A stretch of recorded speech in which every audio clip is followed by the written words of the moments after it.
Hello class, it's Francesca. I'm here this week to talk about chapter 7 and the case study about Merck and Company Incorporated. The Merck Company started as a research lab. It started in 1978. They were studying different ways and different medications, and they were doing a lot of research. And during this research, Dr. Campbell found the medication that it was an anti-parasite, and it was just investigated under animal use only. Dr. Campbell came out with the idea that it would be a great solution for the river blindness. The river blindness is a plague that it affects Africa and Latin America. It's a disease that is transmitted by parasites, black fly, that it's a tiny black fly that it lives on the river, and it can bite a person up to 1,000 times in a day. It causes a massive itching in the skin, and it creates a nodule in the skin to a point that many people have committed suicide, and in a long term it could also leave the person blindness. That's what it's called, the river blindness. It affects a lot of people in Africa and poor communities, up to a point that people have to move to another areas, even though they're leaving their lands, they're leaving their houses, and this is creating even a worse area to live, and it's creating more poor into these villages or communities that are already very poor, but they're leaving their villages and their communities to move to another areas just because of the amount of people getting that disease. The Merck Company is basically their main ideal is the medication. It's created to help people. The profit will come along after. That's their vision and that's their mission since they create this company. They create the ivermectin with the idea of trying it out in humans. My case study, it's based on if I will be hired as an administrator, and if I recommend them to try it in humans, I will 100% back them up, and I will 100% tell them to go for it and do it.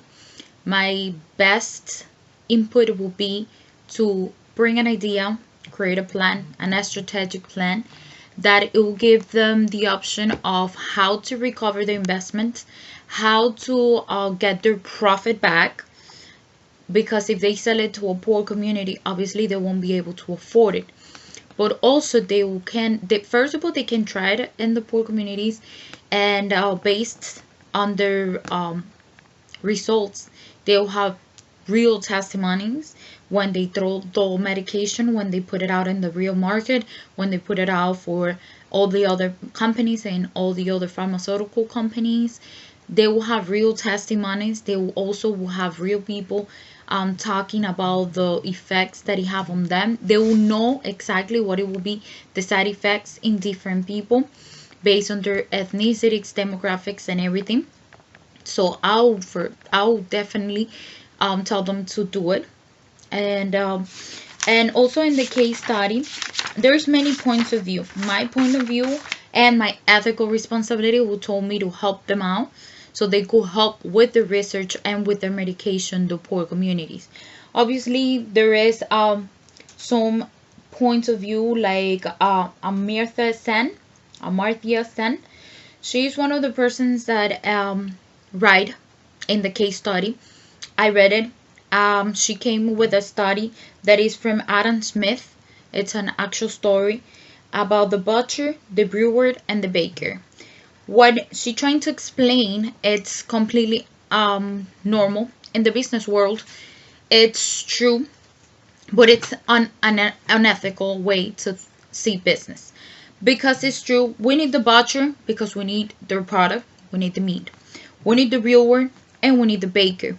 They have a product, they work hard for it, they use human labor, they use their own money to provide it to the customers. We as customers, we had to pay if we need those things. If you want to get bread, you had to pay the baker. If you want to get milk, you had to pay for it. So our necessities needs to be paid because they need to recover what they invest, and they also need to pay for the labor of the people working for them. It's the same case for all the research companies, all the labs, all the pharmaceutical companies. They need to pay for all the scientific working for them, all the doctors, and all the chemicals they're using for the new medications that they're bringing out to the world. I understand they do it. They have to do it mainly for the ethical and moral that they sign for it, and the moral main responsibility when you become involved in the health area is help others no matter what, help to save life, and that's the ethical vision that they have. So I think they should get attached to that, even though they won't get the profit right away, even though they will see loss and they won't see any type of gains from the beginning. They will see it in the long run. Most of the business decisions that we make, we don't see the results and we don't see the profits and we don't see the gains right away, but we'll see it in the long run. It's completely honest about her opinion. I respect Amartya Sen's opinion. It's true. In this world, if you need something, you must pay for it, because the people selling it to you put their effort, their time, their money. And it's true. They're selling a service. They're selling a product. But in the health department, it's different. I think that everybody that is involved, I have worked in the health department myself. And when I worked in there, the main priority we have working for the health department, it's the health and the life of others. And then you will think about the profit. Obviously, profit is very important. Any business needs their profit to be successful. The research companies, the labs, the pharmaceuticals, they won't be able to be open. They won't be able to keep researching for other medications and helping out other people if they don't have the money, and if they can pay their scientists, if they can pay the chemicals to make the products. If they don't have that, they can keep not operating. But I'm pretty sure that if Merck would decide to try it out with the poor community, they will have live testimonies. They will have more companies getting interested and involved because they will see real results, and big companies will pay anything Merck will ask for. It doesn't matter how high the price might be. They will pay for it because they wanted to be in the same position as they are right now.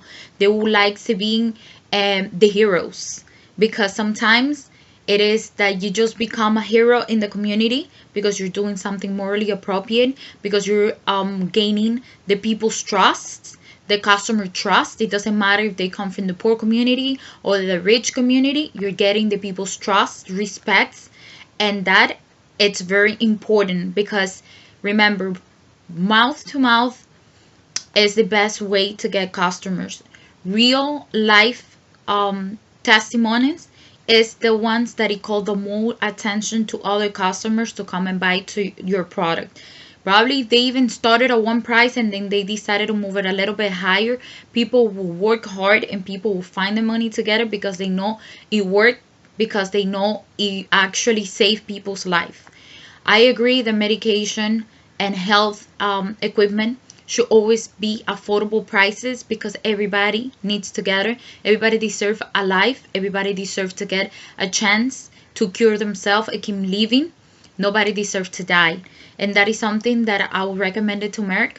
As an administrator and part of the team, I will do my best effort, even if I have to work overtime, even if I had to work harder, even if I had to go myself and do the trials over there in Africa and Latin America. I'll do it.